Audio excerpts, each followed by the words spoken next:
எறும்பு மருந்து வேண்டும் என்று கேட்டார். எறும்பு மருந்து வேண்டும் என்று கேட்டார். அப்பொழுது அந்த குழந்தை கூறியது, அப்பா, இந்த பாப்பா சொல்லுது, எறும்புக்கு உடம்பு சரியில்லையாப்பா. புரிஞ்சுதான் எனக்கு தெரியல. அந்த குழந்தையினுடைய மனோநிலை, அந்த அப்பா அதுக்கப்புறமா அந்த எறும்பு மருந்து அங்கே கொடுத்துட்டு வந்துட்டாருன்றதுதான் அந்த கவிதை முடியும். ஆனா அந்த குழந்தையின் அந்த உலகம் ரொம்ப அழகான உலகம்.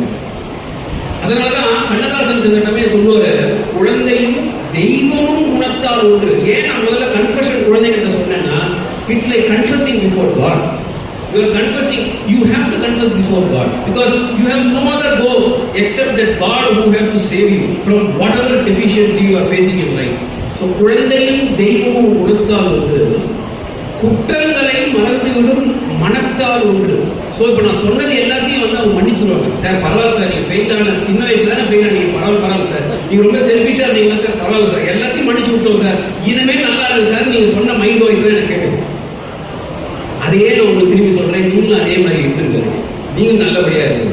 அடுத்தது ரொம்ப முக்கியம், பிறந்து வந்த போது நெஞ்சம் திறந்திருந்தது. ஒரு குழந்தை எப்படி சொல்லணும்னு பாத்துக்கீங்களா? ஒரு குழந்தைக்கு பேர் வந்து புவனான்னு வச்சுக்கோங்களேன், அது சொல்லும் புவனாக்கு வேணும். அந்த குழந்தை எப்படி சொல்லணும்னா புவனாக்கு வேணும், பாப்பாவுக்கு கொடு அப்படின்னு அந்த பாப்பாவே தன் கூட சொல்லிக்கும் இல்லையா? நீங்க பார்த்துருக்கீங்க.